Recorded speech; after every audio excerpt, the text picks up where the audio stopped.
तो दोस्तों नमस्कार।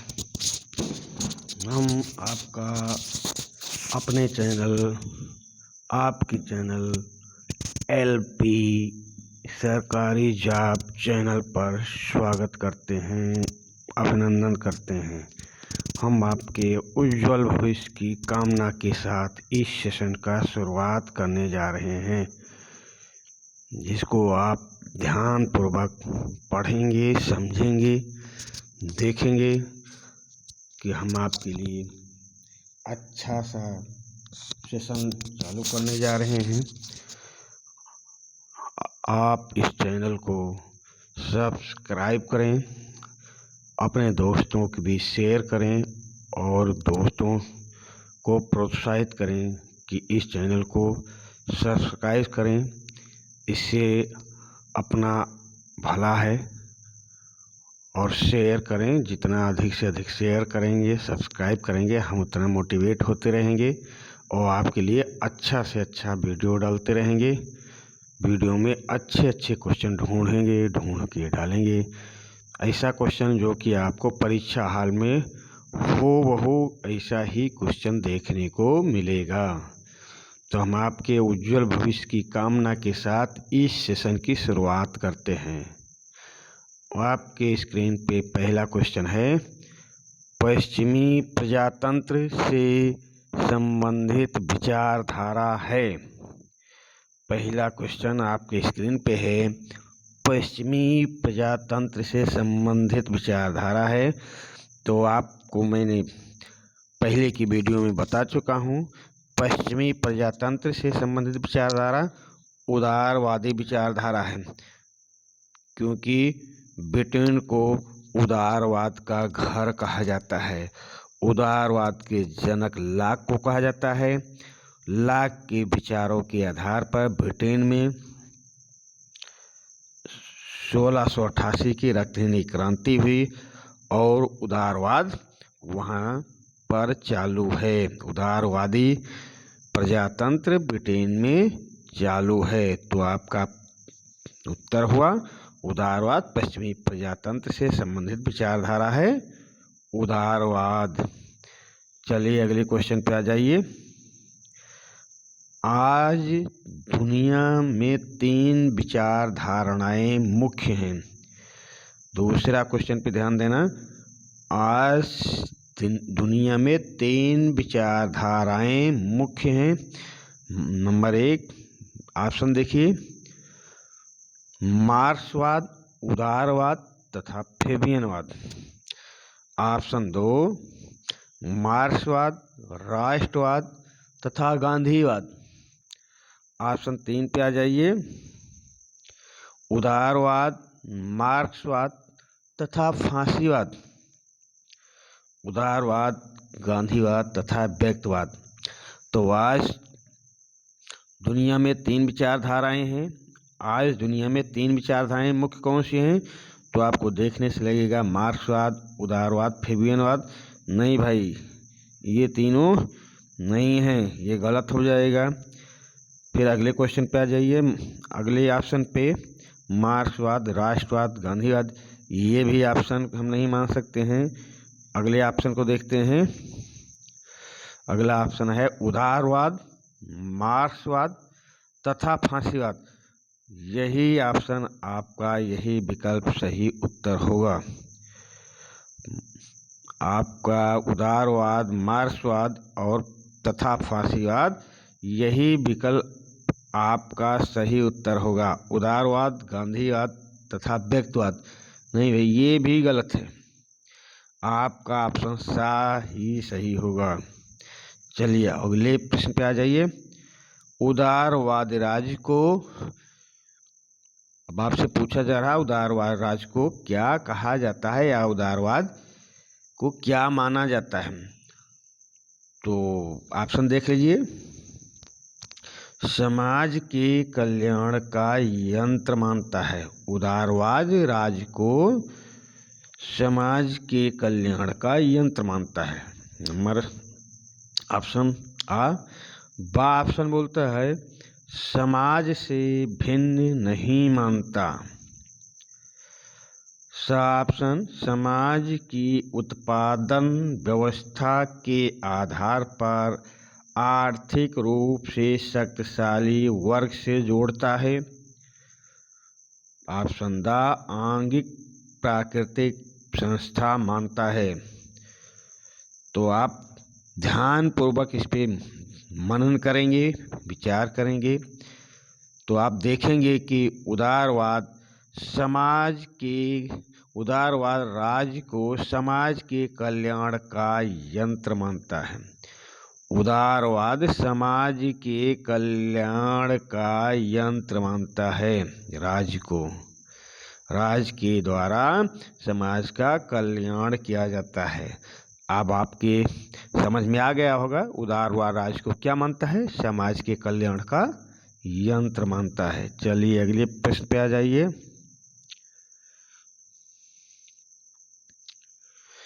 उदारवाद राज्य आपको बताना है कि क्या है का मुख्य कार्य एक वर्ग का आर्थिक हित मानता है।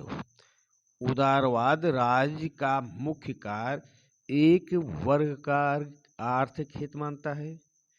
उदारवाद राज्य को कल्याणकारी सकारात्मक कार्य भी देना चाहता है। उदारवाद राज्य का कार्यक्षेत्र असीमित मानता है। उदारवाद राज्य के तानाशाही स्वरूप का समर्थन करता है। तो उदारवाद के बारे में आपको बताना है कि उदारवाद राज्य को क्या समझता है, राज्य का क्या कार्य है उदारवाद के अनुसार। तो आप ऑप्शन देखिए तो अभी अगले क्वेश्चन में भी इससे मिलता जुलता है वो प्रश्न था। तो हम आपको बताते हैं उदारवाद राज्य को कल्याणकारी सकारात्मक कार्य भी देना चाहता है। उदारवाद राज्य को कल्याणकारी सकारात्मक कार्य भी देना चाहता है। एक वर्ग का आर्थिक हित चाहे मानता है, नहीं ये गलत है। उदारवाद राज्य का कार्य क्षेत्र असीमित मानता है, गलत। उदारवाद राज्य के तानाशाही स्वरूप का समर्थन करता है, ये भी गलत है। उदारवाद राज्य को कल्याणकारी सकारात्मक कार्य भी देना चाहता है, यही ऑप्शन बी ऑप्शन आपका सही उत्तर होगा। चलिए अगले प्रश्न पे आ जाइए। उदारवाद राज्य विहीन समाज में ही स्वतंत्रता देखता है, नहीं भाई गलत है ये मार्क्सवादी देखना चाहते हैं, गलत। ये राज्य विहीन समाज में ही स्वतंत्रता देखना ये मार्क्सवादियों का काम है, ये गलत। उदारवाद राज्य और स्वतंत्रता में विरोध नहीं देखता है, यही ऑप्शन देख लेते हैं आगे भी। राज्य के आज्ञा पालन में ही स्वतंत्रता निहित मानता है, नहीं ये तो फांसीवाद मानता है। राज्य को स्वतंत्रता का दुश्मन मानता है, ये भी गलत है।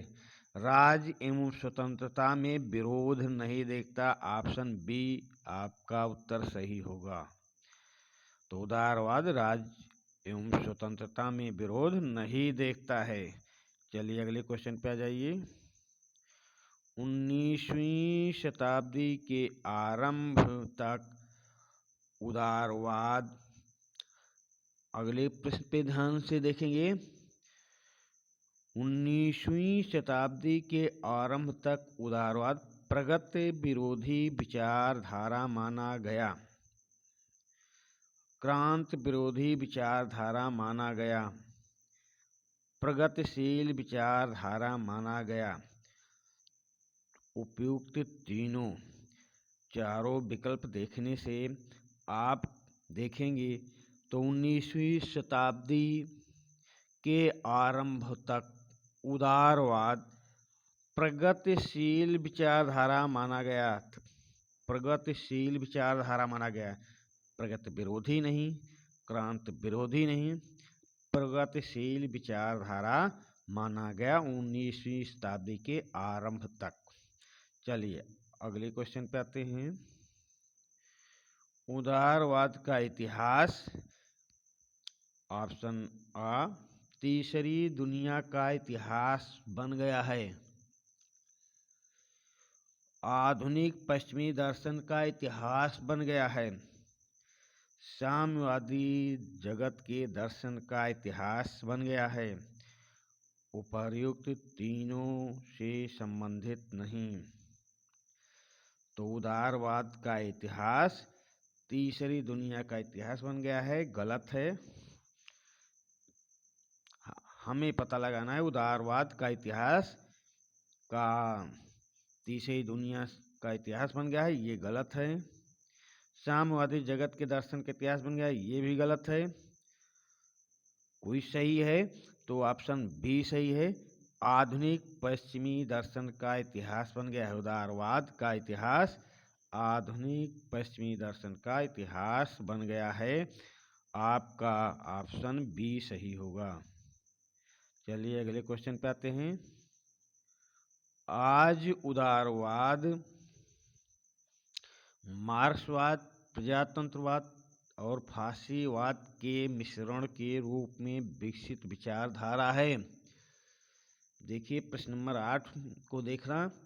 इसमें पूछा जा रहा है उदारवाद किससे मिलकर या उदारवाद में किन विचारधाराओं का समावेश माना जाता है।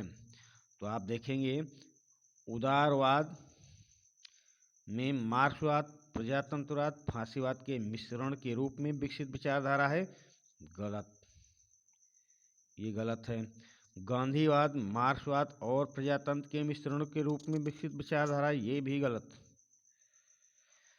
व्यक्तिवाद, प्रजातंत्रवाद तथा साम्यवाद के मिश्रण, व्यक्तिवाद, प्रजातंत्रवाद तथा साम्यवाद के मिश्रण के रूप में विकसित एक पूंजीवादी वर्ग की विचारधारा है।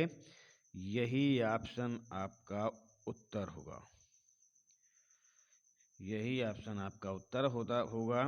तो आज उदारवाद व्यक्तिवाद, प्रजातंत्रवाद तथा समाजवाद के मिश्रण के रूप में विकसित एक पूंजीवादी वर्ग की विचारधारा है। ऑप्शन नंबर सही है। चलिए अगले क्वेश्चन पे आते हैं। उदारवाद के अभ्युदय में निम्नलिखित परिस्थितियों का विशेष हाथ रहा है। उदारवाद के अभ्युदय में, प्रश्न को ध्यान से पढ़ेंगे। उदारवाद के अभ्युदय में निम्नलिखित परिस्थितियों का विशेष हाथ रहा है। कौन कौन सी वो परिस्थितियां हैं जिनके द्वारा उदारवाद का अभ्युदय हुआ। तो आप देखेंगे पुनर्जागरण सही है। वैज्ञानिक क्रांति, ये भी ऑप्शन सही लगता है। धर्म सुधार, ये भी सही है। तो क्या तीनों ऑप्शन सही हैं? तो तीनों ऑप्शन सही हैं।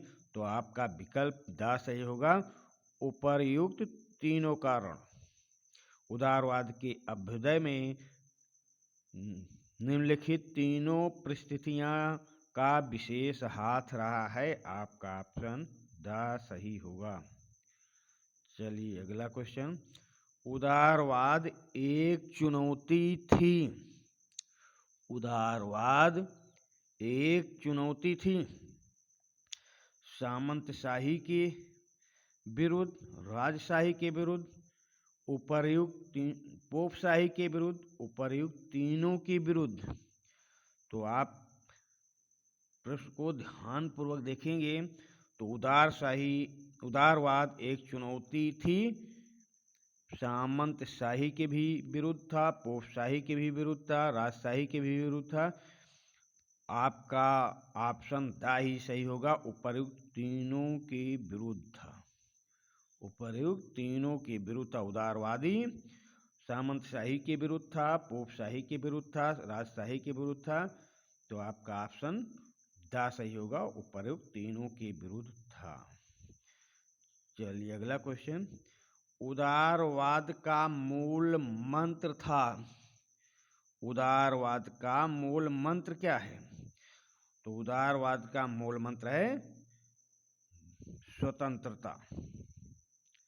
उदारवाद का मूल मंत्र स्वतंत्रता है। चलिए अगले क्वेश्चन पे आ जाइए।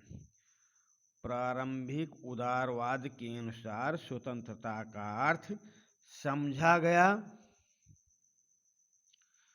प्रारंभिक उदारवाद, तो प्रारंभिक उदारवादियों ने स्वतंत्रता का अर्थ समझा था बंधनों का अभाव। बंधनों का अभाव, राज की आज्ञा का पालन नहीं, राज विहीन समाज नहीं, बंधनों का अभाव। प्रारंभिक उदारवादियों ने स्वतंत्रता का अर्थ समझा बंधनों का अभाव। तो आपका प्रश्न नंबर 12 का उत्तर सही होगा ऑप्शन सा, बंधनों का अभाव। चलिए अगले प्रश्न पे आ जाइए। प्रारंभिक उदारवाद ने राज्य को असीमित क्षेत्र प्रदान किया, सीमित क्षेत्र प्रदान किया?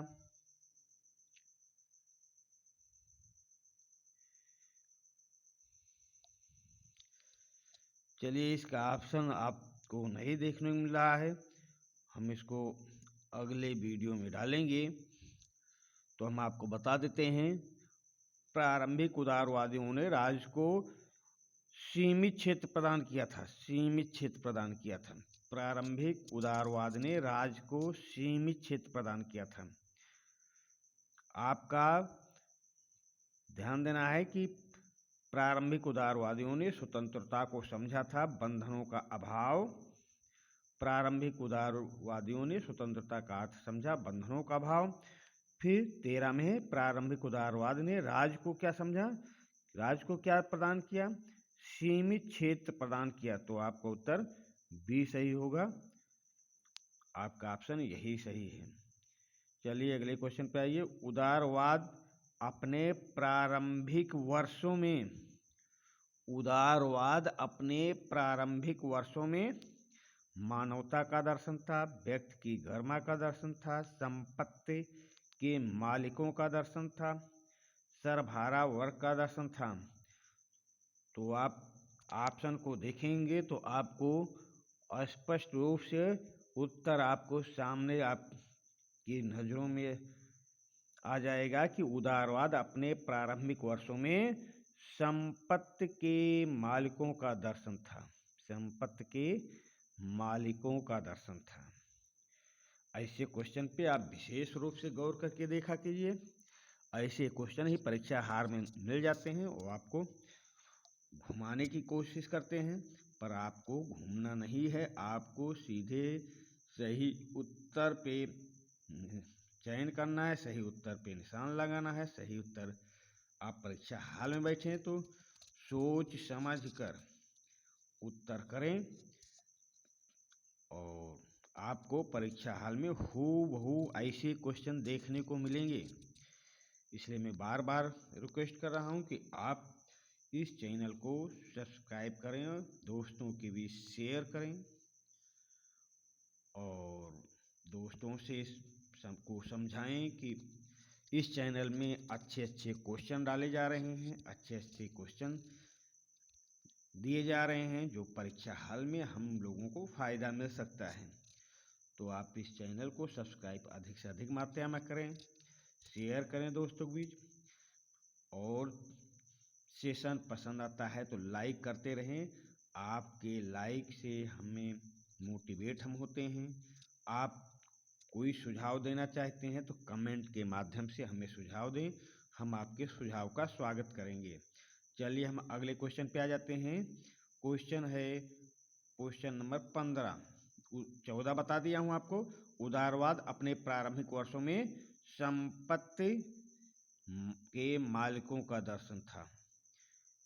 चलिए 15 नंबर क्वेश्चन, राजनीतिक उदारवाद का जनक, राजनीतिक उदारवाद का जनक किसे माना जाता है?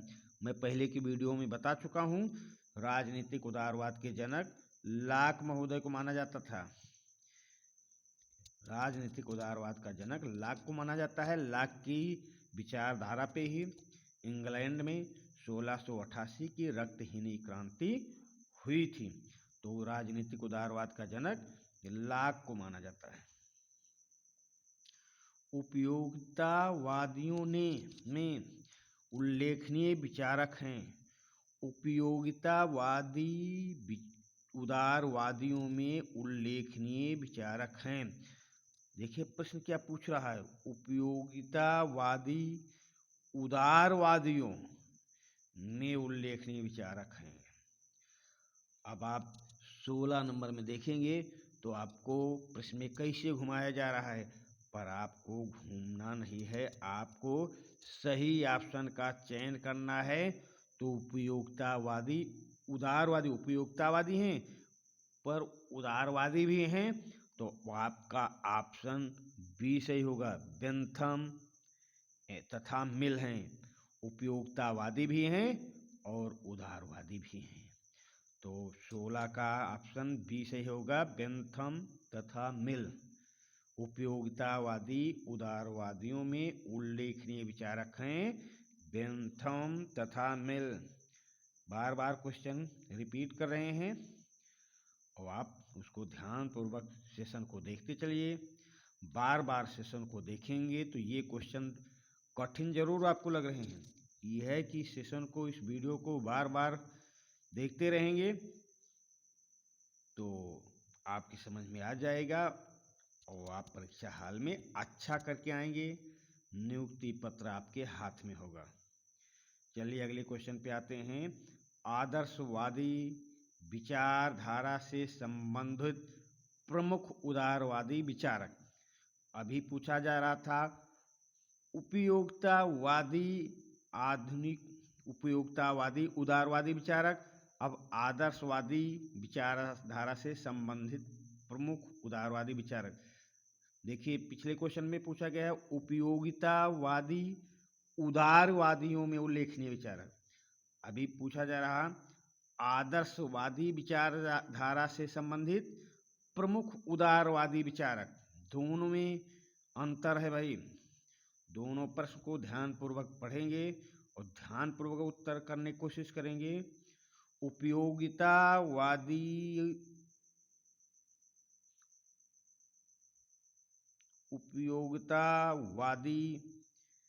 उदारवादियों में उल्लेखनीय विचारक तो मैंने आपको बताया बेंथम तथा मिल्स।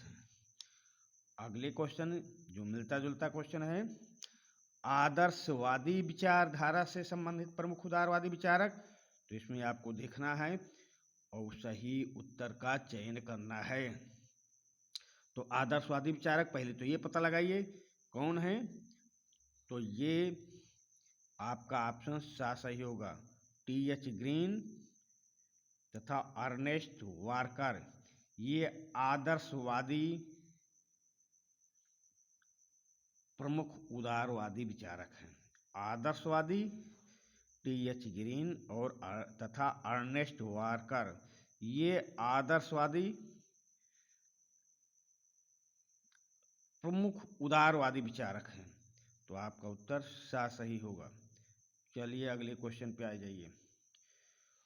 कुछ ऐसे उदारवादी चिंतक हुए हैं जो सामाजिक न्याय तथा सामाजिक समानता के सिद्धांत का समर्थन करते हुए राज्य से यह अपेक्षा करते हैं कि वह इनकी प्राप्ति के लिए व्यक्ति की स्वतंत्रता पर न्याय संगत प्रतिबंध लगाए। इस दृष्टि से उल्लेखनीय नाम हैं। इस दृष्टि से उल्लेखनीय नाम किसका है, तो हम आपको बताते हैं। ये विचार व्यक्त किया है एल.टी. हॉबहाउस ने। प्रश्न को दोबारा रिपीट करते हैं। कुछ ऐसे उदारवादी चिंतक हुए हैं जो सामाजिक न्याय तथा सामाजिक समानता के सिद्धांत का समर्थन करते हुए राज्य से यह अपेक्षा करते हैं कि वह इनकी प्राप्ति के लिए व्यक्ति की स्वतंत्रता पर न्याय संगत प्रतिबंध लगाए। इस दृष्टि से उल्लेखनीय नाम है एल.टी. हॉबहाउस का। आपका प्रश्न नंबर 18 का विकल्प बा सही होगा, एल.टी. हॉबहाउस। चलिए अगले प्रश्न पे चलते हैं। उदारवादी चिंतकों में से राज्य को एक कल्याणकारी संस्था के रूप में देखते हैं। उदारवादी चिंतकों में राज्य को एक लोक कल्याणकारी संस्था के रूप में देखते हैं, वो विचारक कौन सा है? तो वो विचारक हम आपको बताते हैं लास्की एम वार्कर ही है। कार्ल मार्क्स, लेनिन नहीं। बेंथम मिल का ऊपर बता चुका हूँ। हर्बर्ट स्पेंसर एवं रिकार्डो नहीं। ये ऑप्शन आपका आ ही सही होगा, लास्की एवं वार्कर। देखिए हम उदारवाद चैप्टर चालू किया हूँ, उदारवाद का अध्याय चालू किया हूँ। उदारवाद से जितने भी कठिन से कठिन, सरल से सरल क्वेश्चन बन सकते हैं वो हम लेके आपके सामने आए हैं। बस आप वीडियो को शेयर करते रहिए और दबा के लाइक कीजिए कि हम आपके लाइक से मोटिवेट होकर ऐसे ही वीडियो लाते रहें। चलिए अगला क्वेश्चन है प्रश्न नंबर 20। परंपरागत उदारवाद का प्रमुख जोर है। परंपरागत उदारवाद का प्रमुख जोर, तो पहले ही बता दिया था कि प्रारंभिक उदारवाद का क्या जोर है। प्रारंभिक उदारवाद किस पर जोर देता है, तो ये आपको पहले भी बताया।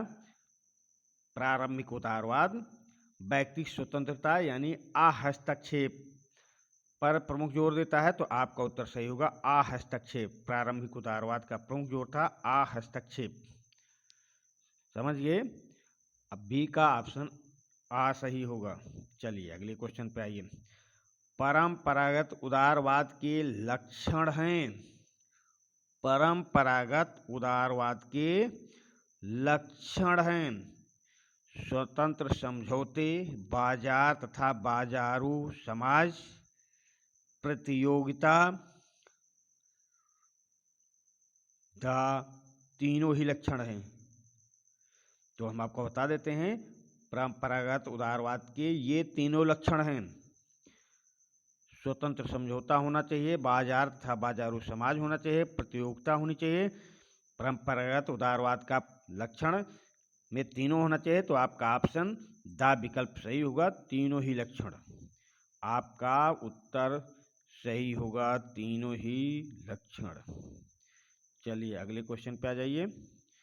परंपरागत उदारवाद ने आर्थिक क्षेत्र में महत्व दिया। परंपरागत उदारवाद ने आर्थिक क्षेत्र में किसे महत्व दिया? आदर्शवाद को, मार्क्सवाद को, व्यक्तिवाद को, समाजवाद को। तो हम आपको बता देते हैं प्रारंभिक उदारवादियों ने आर्थिक क्षेत्र में व्यक्तिवाद को महत्व दिया था, व्यक्तिवाद को महत्व दिया था। चलिए अगले क्वेश्चन पे आ जाते हैं। परंपरागत उदारवाद के राजनीतिक लक्षण हैं। परंपरागत उदारवाद के राजनीतिक लक्षण हैं। ऑप्शन पे ध्यान देंगे। स्वतंत्रता का अर्थ बंधनों का अभाव, नहीं, गलत, ये तो गलत है भाई। वही सरकार अच्छी है जो कम से कम शासन करे। कानून का आधार विवेक है, ना कि आदेश, ये भी गलत है, ये भी गलत है। वही सरकार अच्छी है जो सबसे कम शासन करे, तो आपका विकल्प बी ही सही होगा। परंपरागत उदारवाद के राजनीतिक लक्षण हैं वही सरकार अच्छी है जो कम से कम शासन करे, तो आपका विकल्प क्या सही होगा? फिर से आपको प्रश्न पे ध्यान देंगे। परंपरागत उदारवाद के राजनीतिक लक्षण हैं वही सरकार अच्छी है जो कम से कम शासन करे। आपका प्रश्न नंबर 23 का विकल्प बी सही होगा। चलिए अगले प्रश्न पे आ जाइए।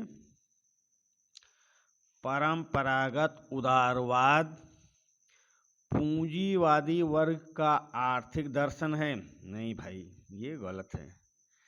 परंपरागत उदारवाद समाजवादी वर्ग का आर्थिक दर्शन है। भाई ये भी गलत है।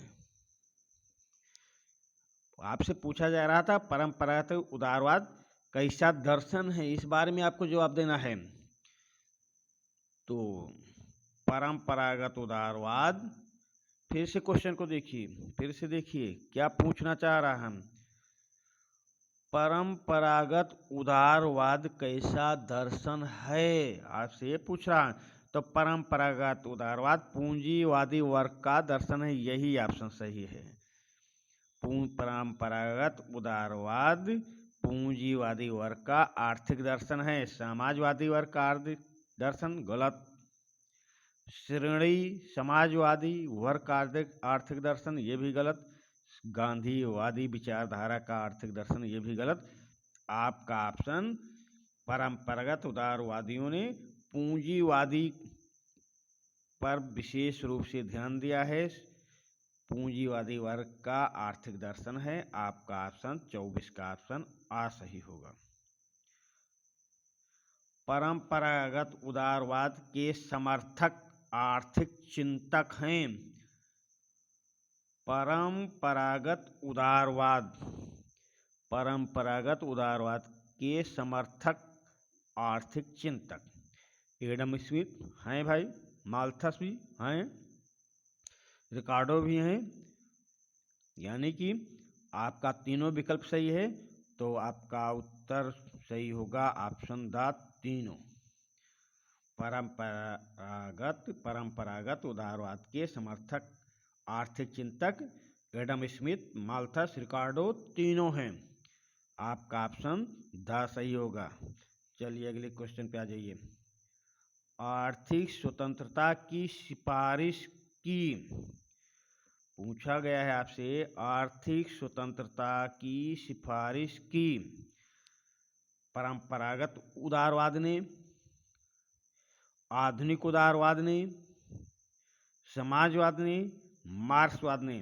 तो आर्थिक स्वतंत्रता की सिफारिश करने वाले थे परंपरागत उदारवादी। परंपरागत उदारवादियों ने आर्थिक स्वतंत्रता की सिफारिश की थी। आपका प्रश्न नंबर 26 का ऑप्शन आ सही होगा, परंपरागत उदारवाद ने। उदारवाद का उदय एक सिद्धांत के रूप में हुआ। चलिए उदारवाद का उदय कहाँ हुआ, ये आपको बताना है। तो उदारवाद का उदय एक चिंतन के सिद्धांत के रूप में हुआ। आप ऑप्शन पे ध्यान देंगे। ऑप्शन में यूरोप में ज्ञानोदय के परिणाम स्वरूप हुआ, सही बात है। यूरोप में ज्ञान का विकास हुआ, उदारवाद का जन्म हुआ। बी, इंग्लैंड की गौरवपूर्ण क्रांति के परिणाम स्वरूप, ये भी सही है। इंग्लैंड में 1688 में रक्तहीनी क्रांति होती है। लाक के दर्शन के आधार पर उदारवाद का जन्म होता है। शाह फ्रांस की क्रांति के परिणाम स्वरूप, ये भी ऑप्शन सही है। फ्रांस की क्रांति का भी प्रभाव उदारवाद के उदय पर पड़ा। उदारवाद का उदय एक सिद्धांत के रूप में बना फ्रांस की क्रांति के परिणाम स्वरूप भी। तो आपके ये तीनों ऑप्शन सही हैं। उदारवाद का उदय एक सिद्धांत के रूप में हुआ, आपके तीनों ऑप्शन सही हैं। आपका ऑप्शन द, तीनों वाक्य सही हैं, तो आपका ऑप्शन द सही होगा। इन तीनों घटनाओं के कारण उदारवाद का उदय एक सिद्धांत के रूप में हुआ। चलिए अगला क्वेश्चन आ जाइए। उदारवाद के क्रमिक विकास की महत्वपूर्ण ऐतिहासिक अवस्थाओं का बोध कराती हैं। उदारवाद का क्रमिक विकास की महत्वपूर्ण ऐतिहासिक अवस्थाओं का बोध कराती हैं। देखिए आप, क्वेश्चन को ध्यानपूर्वक पढ़ेंगे कि उदारवाद के विकास में किसका प्रभाव पड़ा। उदारवाद के कार्मिक विकास की महत्वपूर्ण ऐतिहासिक अवस्थाओं का बोध कराती हैं। तो कौन कौन सी घटनाएं हैं, कौन कौन सी बात हैं, ये कौन कौन से विद्वान हैं जिनके विचार से उदारवाद का क्रमिक विकास हुआ। तो ऑप्शन आ देखेंगे, मॉन्टेस्क्यू की पुस्तक the spirit of loss. Montesquieu की पुस्तक द स्पिरिट ऑफ लॉस का भी प्रभाव उदारवाद के विकास में पड़ा। दूसरा ऑप्शन देखेंगे, बेंथम की पुस्तक फ्रेगमेंट ऑन गवर्नमेंट। ये भी सही है, बेंथम की पुस्तक का भी प्रभाव उदारवाद के क्रमिक विकास पर पड़ा था। सर एडम स्मिथ की पुस्तक वेल्थ ऑफ नेशंस भी।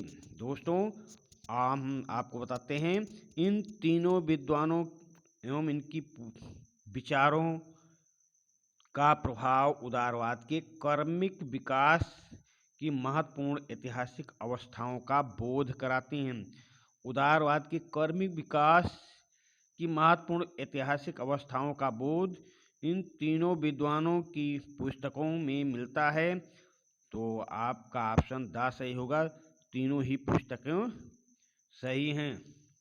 उदारवाद के क्रमिक विकास की महत्वपूर्ण ऐतिहासिक अवस्थाओं का बोध कराती हैं। The spirit of loss, fragment of government, wealth of Nations. चलिए अगले क्वेश्चन पे आ जाते हैं। प्रश्न आपको कठिन जरूर लग रहे होंगे, पर ऐसे ही प्रश्न आजकल पूछे जाते हैं प्रतिभागियों से। परीक्षा हाल में ऐसे ही प्रश्न देखने को मिलते हैं। तो आप ये ना समझे कि प्रश्न बहुत कठिन है। आपके सामने पेश किया जा रहा कि उदारवाद से कितना भी सरल या कितना भी कठिन प्रश्न हो, आपके सामने प्रस्तुत किया जा रहा है।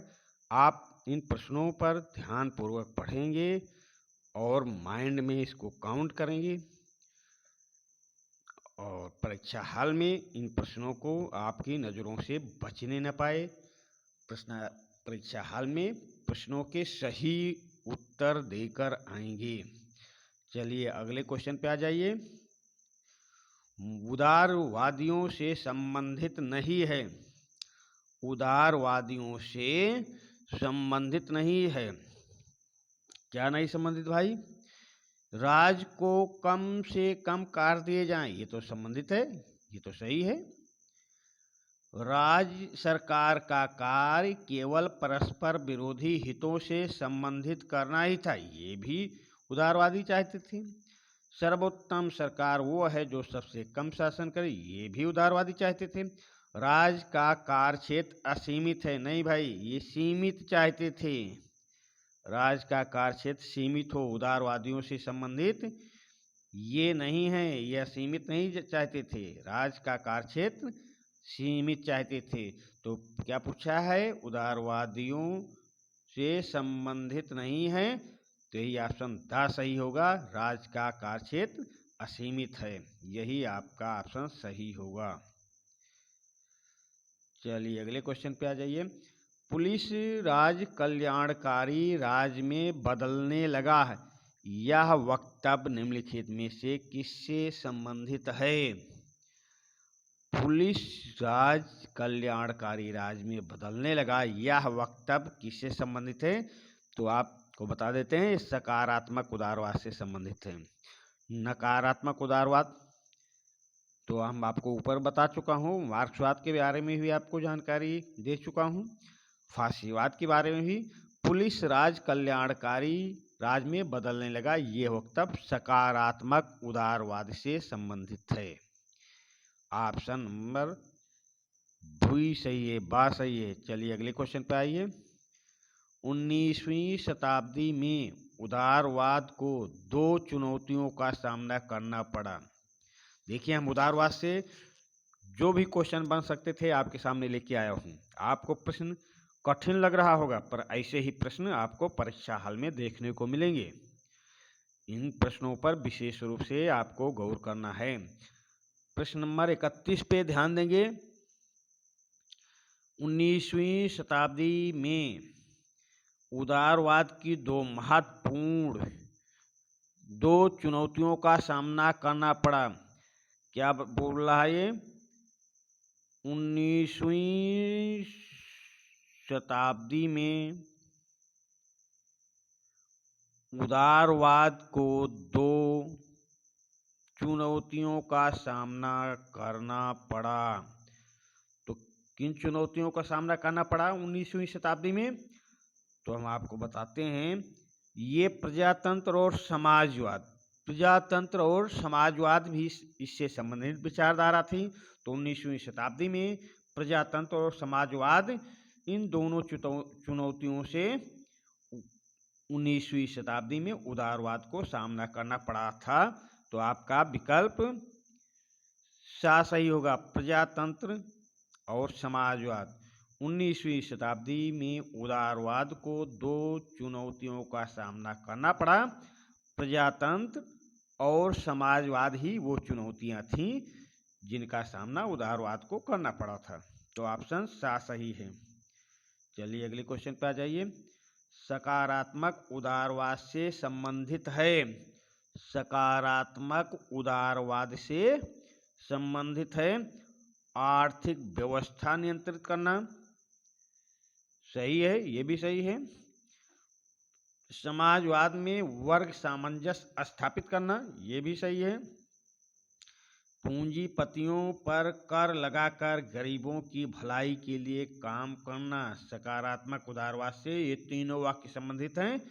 आपका प्रश्न नंबर 32 का विकल्प द सही होगा, उपयुक्त तीनों। चलिए अगले प्रश्न पे आइए। आज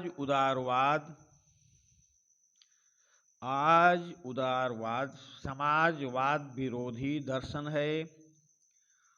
आज उदारवाद समाजवाद विरोधी दर्शन है। समाजवाद से घुल मिल रहा है। समाजवाद का अंत चाहता है। समाजवाद की कब्र पर खड़ा है। नहीं भाई, आज उदारवाद समाजवाद से घुल मिल रहा है। आज उदारवाद समाजवाद से घुल मिल रहा है भाई। आज उदारवाद समाजवाद से घुल मिल रहा, आपका ऑप्शन बी सही होगा। चलिए अगले क्वेश्चन पे आ जाइए। सकारात्मक उदारवाद से संबंधित विचारक। सकारात्मक उदारवाद से संबंधित विचारक कौन है? तो सकारात्मक उदारवाद से संबंधित विचारक, हम आपको सकारात्मक उदारवाद से संबंधित विचारक बताते हैं, कीन्स महोदय हैं।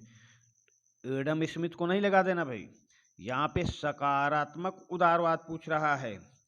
तो सकारात्मक उदारवाद से संबंधित विचारक कीन्स पे ही लगाना, एडम स्मिथ पे नहीं भाग जाना है आपको। प्रश्न आयोग आपसे इस प्रश्न का उत्तर कीन्स ही चाहता है, वो कीन्स को ही सही मानता है, इसलिए प्रश्न नंबर 34 का उत्तर कीन्स होगा। कीन्स, सकारात्मक उदारवाद से संबंधित विचारक कीन्स महोदय हैं। चलिए प्रश्न नंबर 35। सकारात्मक उदारवाद के समर्थक राजनीतिज्ञ कौन हैं? अभी तक तो विद्वान पूछ रहा था, अब राजनीतिक समर्थक पूछ रहा है। तो आपको हम बताते हैं, सकारात्मक उदारवाद के समर्थक राजनीतिज्ञ कौन हैं? तो स्टालिन, नहीं भाई, स्टालिन, मार्क्स, चर्चिल, ये सब मार्क्सवाद से प्रेरित थे। मार्क्सवाद से प्रेरित थे ये जितने भी विद्वान हैं, मार्क्सवाद से प्रेरित थे। आपसे पूछा जा रहा है सकारात्मक उदारवाद के समर्थक राजनीतिक कौन हैं? तो ये भी विद्वान हैं, ये राजनीतिक हैं, रूजवेल्ट। प्रश्न नंबर 35 का ऑप्शन द सही होगा, रूजवेल्ट। चलिए ध्यान देना यहाँ पे इस प्रश्न में, सकारात्मक उदारवाद से संबंधित विचारक, सकारात्मक उदारवाद से संबंधित विचारक। तो आपको यहाँ पे ध्यान से पढ़ना है सकारात्मक उदारवाद, सकारात्मक उदारवाद से संबंधित विचारक। तो रिकार्डो, माल्थस, एडम स्मिथ, नहीं भाई लास्की, सकारात्मक उदारवाद से संबंधित विचारक लास्की हैं। ये तीनों तो सकारात्मक उदारवाद में आर्थिक पक्ष पर ज्यादा जोर दिया है। वो आपसे केवल पूछा जा रहा है, केवल पूछा जा रहा है सकारात्मक उदारवाद से संबंधित विचारक। तो आपका ऑप्शन बी सही होगा, आपका ऑप्शन बी सही होगा, लास्की। चलिए अगले क्वेश्चन पे आते हैं। सकारात्मक उदारवाद से संबंधित विचारक नहीं हैं। अब इसमें आप प्रश्न में देखेंगे कि सकारात्मक उदारवाद से संबंधित 3 विचारक हैं, एक नहीं है। तो 3 कौन कौन से हैं? सकारात्मक उदारवाद से संबंधित 3 विचारक के बारे में हम आपको बताते हैं। तो ये तीनों विचारक हैं, टी.एच. ग्रीन हैं, लास्की हैं, हॉब्सन हैं, हर्बर्ट स्पेंसर नहीं हैं।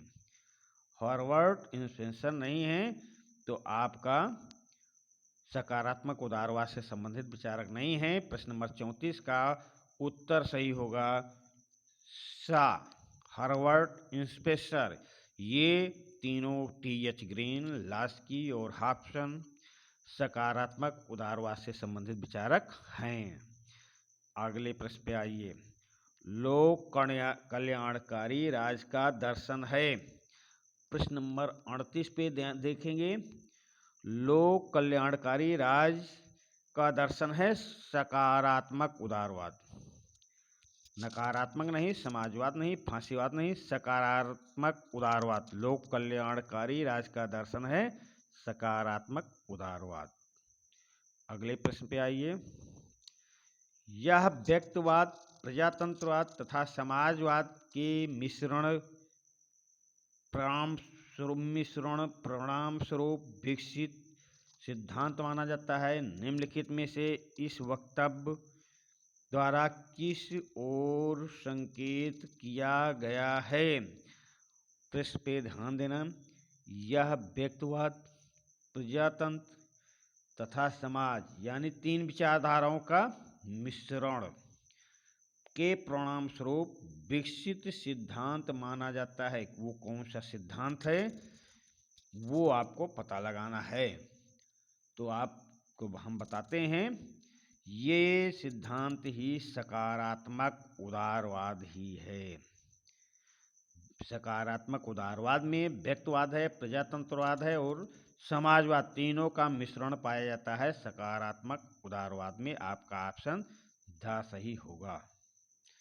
चलिए अगले प्रश्न पे आ जाइए। स्वतंत्रता तथा राज परस्पर विरोधी नहीं हैं। स्वतंत्रता तथा राज परस्पर विरोधी नहीं हैं। ये विचार किससे संबंधित हैं? प्रश्न देखना। स्वतंत्रता तथा राज परस्पर विरोधी नहीं है। यह विचार किससे संबंधित है? तो ये विचार सकारात्मक उदारवाद से संबंधित है, सकारात्मक उदारवाद से संबंधित है। चलिए अगले प्रश्न पे आइए। सकारात्मक उदारवाद का सिद्धांत नहीं है। सकारात्मक उदारवाद का सिद्धांत नहीं है। तो सकारात्मक देखना है। कार्मिक विकास द्वारा परिवर्तन, हस्तक्षेप, राज की शक्ति असीमित नहीं है, प्रजातंत्र एवं समाजवाद परस्पर संबंधित हैं। तो सकारात्मक उदारवाद का सिद्धांत नहीं है। ये आपको हम बताते हैं कि सकारात्मक उदारवाद से संबंधित नहीं है हस्तक्षेप, क्योंकि ये प्रारंभिक उदारवाद से संबंधित है। हम आपसे प्रश्न आपसे पूछ रहा सकारात्मक उदारवाद और ऑप्शन बी हस्तक्षेप, ये प्रारंभिक उदारवाद से संबंधित था। प्रारंभिक प्रारंभिक उदारवाद से संबंधित था। तो आपका ऑप्शन बी सही होगा। सकारात्मक उदारवाद सिद्धांत से संबंधित नहीं है। हस्तक्षेप कार्मिक विकास द्वारा परिवर्तन सही है। राज्य की शक्ति असीमित नहीं है, ये भी सही है। प्रजातंत्र एवं समाजवाद परस्पर संबंधित हैं, ये भी सही है। तो हस्तक्षेप आपका ऑप्शन सही होगा। प्रश्न नंबर 42, सकारात्मक उदारवाद का सिद्धांत है। 42 नंबर क्वेश्चन देखेंगे। सकारात्मक उदारवाद का सिद्धांत है अर्थव्यवस्था का नियंत्रण एवं नियोजन। आप इधर उधर भागने की कोशिश नहीं करें। मुक्त व्यापार प्रतियोगिता नकारात्मक उदारवाद से। बाजार तथा बाजारू समाज नकारात्मक उदारवाद से। अनियंत्रित स्वतंत्र अर्थव्यवस्था प्रारंभिक उदारवाद से। आपसे सकारात्मक उदारवाद पूछा जा रहा है। सकारात्मक उदारवाद का सिद्धांत है अर्थव्यवस्था का नियंत्रण एवं नियोजन। आपका ऑप्शन सा सही होगा। चलिए अगले क्वेश्चन पे आते हैं। प्रश्न नंबर 43 पे, सकारात्मक उदारवाद के विकास के कारण हैं। सकारात्मक उदारवाद के विकास के कारण हैं मजदूर वर्ग का संगठित एवं शक्तिशाली होना, सही। प्रतियोगिता पर आधारित अर्थव्यवस्था की कमजोरी। प्रतियोगिता पर आधारित अर्थव्यवस्था की कमजोरी, ये भी सही है। आर्थिक मंदी, ये भी सही है। आर्थिक मंदी के कारण भी सकारात्मक उदारवाद के विकास में योगदान मिला। मजदूर वर्ग का संगठित एवं शक्तिशाली भी हुए, जिससे सकारात्मक उदारवाद का विकास हुआ। प्रतियोगिता पर आधारित अर्थव्यवस्था कमजोर हो गई। ये व्यवस्था प्रतियोगिता पर आधारित अर्थव्यवस्था में कमजोरियां थी, कुछ कमियां थी। ये सब कारणों से सकारात्मक उदारवाद के विकास हुआ। चलिए, तो आपका ऑप्शन द सही होगा। उपयुक्त सभी कारण सही हैं। अब सकारात्मक उदारवाद से अभी और भी प्रश्न आपके सामने हम ले आएंगे। ये सेशन यहीं पे समाप्त होता है। पर सकारात्मक उदारवाद से आपको इस पाठ से, इस अध्याय से सकारात्मक उदारवाद के विकास के कारण कौन कौन से हैं, ये आपको हमने बता दिया प्रश्न नंबर 43 में। अभी इस अध्याय से बहुत सारे क्वेश्चन आपको सामने आएंगे। अभी ये अध्याय पूरा नहीं हुआ है। हम अगले सेशन में इस अध्याय में और सारे क्वेश्चन आपके सामने लाएंगे। इस अध्याय से आपको लग रहा होगा कि वीडियो बहुत कठिन बन रहा है, पर दोस्तों आप ध्यान पूर्वक सुने कि आजकल जो परीक्षा हाल में पेपर आता है, आपको परीक्षा हाल में जो प्रश्न पत्र मिलेगा, वो आप देखेंगे कि ऐसे ही कठिन क्वेश्चन आपसे पूछे जा रहे हैं। आपको प्रश्नों में घुमाने की कोशिश की जा रही है। उसको ध्यान में रखते हुए हम ऐसे कठिन एवं अच्छे प्रश्नों को आपके सामने ले आए हैं। वीडियो पसंद आया हो तो लाइक करें। कोई दिक्कत हो, कोई जानकारी प्राप्त करना हो, किसी प्रश्न का उत्तर जानना हो, तो आप कमेंट के माध्यम से हमें अवगत कराएं। हम आपके कमेंट का स्वागत करेंगे। और आपसे फिर रिक्वेस्ट करते हैं कि हमारे इस चैनल को, एलपी सरकारी जॉब चैनल को, अधिक से अधिक मात्रा में अपने दोस्तों से और आप मिलकर सब्सक्राइब करें, शेयर करें, लाइक करें, जिससे हम आपके से मोटिवेट होते रहें और आपके लिए खूब मेहनत करें, अच्छा सेशन ले आएँ, अच्छे क्वेश्चन उसमें डाल के ले आएँ, आपके सामने अच्छा वीडियो प्रस्तुत करें। चलिए, इसी प्रश्न नंबर 43 सकारात्मक उदारवाद के विकास के कारण हैं। तो ये तीनों कारण है: मजदूर वर्ग का संगठित एवं शक्तिशाली होना, प्रतियोगिता पर आधारित अर्थव्यवस्था की कमजोरी, आर्थिक मंदी। ये उपयुक्त तीनों सभी सही हैं। इसी प्रश्न के साथ इस सेशन का समापन करते हैं। धन्यवाद।